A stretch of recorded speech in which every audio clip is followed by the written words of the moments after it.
नमस्कार दोस्तों, स्वागत है आप सभी को मेरे रेशनल हिस्ट्री चैनल में। तो आज हम बात करने वाले हैं एक बहुत ही महत्वपूर्ण टॉपिक पे। आज हम एक कहानी पे चर्चा करने वाले हैं और उस कहानी का नाम है राजा और फकीर। और इस कहानी से आइए हम समझते हैं अपने जीवन के बारे में। बहुत ही पुराने ज़माने की बात है। एक राज्य में बहुत अमीर राजा रहता था। वह अपने ज़माने के बहुत ही अमीर राजा था। उसके खदान में हीरे रत्न मोती जेवरात सोना चांदी असरफिया बहुत सारे प्रकार की मूल्यवान वस्तु थी। उसके राज्य के हर ग्रामवासी बहुत ही खुश रहता था। उसी राज्य में एक फकीर भी रहता था। एक दिन की बात है, राजा की राज्य में फकीर पहुंचा। उसने गांव वासियों से पूछा कि राजा की दरबार में जाने की रास्ता कहां से जाती है। वहां के गांव वासियों ने उस फकीर को राजमहल जाने की रास्ता बता दी। तो फकीर ने राजा के दरबार में पहुंचा। फकीर के पहुंचते ही वहां के सारे सैनिक मंत्री संतरी जितने भी लोग थे वह फकीर को देखकर चौंक गया कि यह कैसे अंदर आ गया। लेकिन वहां के जो राजा थे वह बिल्कुल कुछ नहीं बोला और उसे मना भी नहीं किया और उसे आने दिया।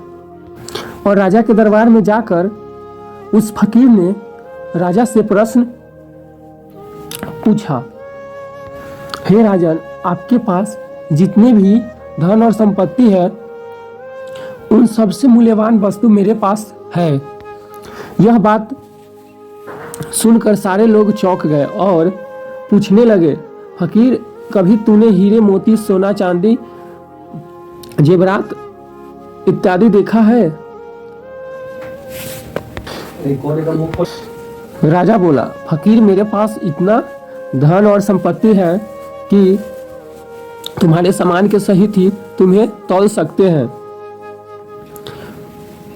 तो फकीर बोला, राजन, मेरे शरीर को छोड़िए, मेरे पास एक पोटली है, उसमें बहुत ही मूल्यवान वस्तु है। आप सिर्फ उससे ही तौल कर साबित कर दे ताकि हम भी समझ ले कि आपके पास सचमुच धन दौलत है। फकीर बोला, राजन बोला, बस इतनी सी बात, लो अभी मैं इसको तौल देता हूँ। फकीर बोला, ठीक है, तो राजन आप ऐसा करिए कि आपके पास जितने भी खजाना है आप एक पलड़ा पे डाल दे और फिर मैं दूसरे पलड़े पे अपने इस पोतली से जो सामान है मैं उस वस्तु को इस पे डालूंगा। राजा ने ऐसा ही किया। उसने अपने सारे खजाने के मूल्यवान वस्तु हीरे जवाहरात सोने चांदी इत्यादि वगैरह उस पलड़े पे डाल दिया। फकीर ने कुछ देर के बाद अपने पोटली से 2 आंख की पुतली निकाली और उसने उस तराजू के दूसरे पलड़े पे डाल दी। और जैसे ही वो फकीर उस पलड़े पे डाला, उसी प्रकार जो सोने चांदी से लदे हुए पलड़ा थे वह ऊपर उठ गया और इसकी जो आंख की पुतली थी वाली पलड़ा नीचे आ गई। और यह सब देखकर वहां के सारे लोग चौंक गए और राजा भी चौंक गया कि ऐसा कैसे हो गया। यह बात सोच रहा था सभी लोग। फिर फकीर ने कुछ जवाब नहीं देते हुए उसने अपने पोतली से कुछ भस्म यानी कि राख निकाली और उस आंख की पुतली पे डाल दी। डालते ही उसकी आंख की पुतली का जो भार था वह वजन कम हो गया और सोने चांदी का जो पलड़ा था वह फिर से नीचे चला गया। यह चमत्कार देखकर वहां के सभी लोग दंग रह गए और उस फकीर से बोले कि आखिर यह कैसे हो गया। फकीर ने बोला, बस इतनी सी बात हम सभी को समझ में नहीं आती है। अगर जब हम लोग उस चीज को सत्य मान लेते हैं जो कि हकीकत नहीं होती है। हम उस चीज़ पे विश्वास कर लेते हैं जो कि सच नहीं होती है। इसीलिए जिसके आँख पे पुतली के ऊपर अगर पट्टी चढ़ जाए तो उसको कुछ दिखाई नहीं देता है। उसी प्रकार आज हमारे देश में, हमारे समाज में जातिवाद, धर्म का एक ऐसा पट्टी चढ़ा हुआ है कि एक दूसरे को मारने के लिए लोग उतावला हो जाते हैं और जाति धर्म के नाम पे हमारे देश में हमेशा दंगा फसाद होते रहते हैं। तो जब तक यह धर्म की पट्टी और यह धूर्तवादी परंपरा को जब तक हम नहीं छोड़ेंगे तब तक हमारा समाज ऐसे ही बंटते रहेगा और कटते रहेगा। इसलिए हम सभी को उस सच्चाई से रूबरू होना पड़ेगा और अपने आप को बदलना पड़ेगा।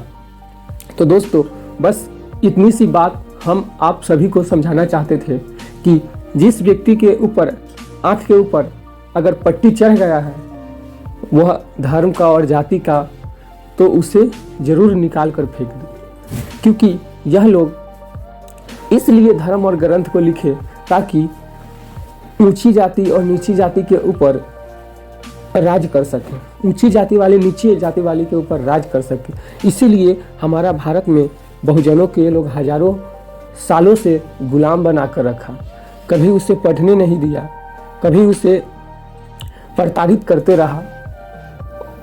आज बहुजनों का स्थिति देख लीजिए, उनके पास आज भी खाने के लिए अन्न नहीं है। वह एक पहर की भोजन खाकर अपना जीवन यापन करते हैं, वह रोज काम करते हैं और रोज खाते हैं। एक आदमी के पास बहुत सारा धन हो गया और एक आदमी के पास कुछ भी नहीं है। यह सब सोचने वाली बात है। दोस्तों, आज हमारे भारत से आसपास की कंट्रियाँ जो आज बहुत ही डेवलप कर गई है, लेकिन मेरा भारत आज भी उसी धर्म और जाति में फंसा हुआ है।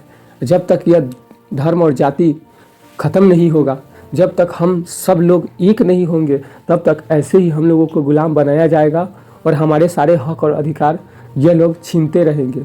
तो दोस्तों, अगर इस वीडियो से आप सभी को कुछ भी सीख मिला है तो आप कमेंट में ज़रूर बताएं और अपना प्रतिक्रिया ज़रूर दें और लाइक और शेयर करें।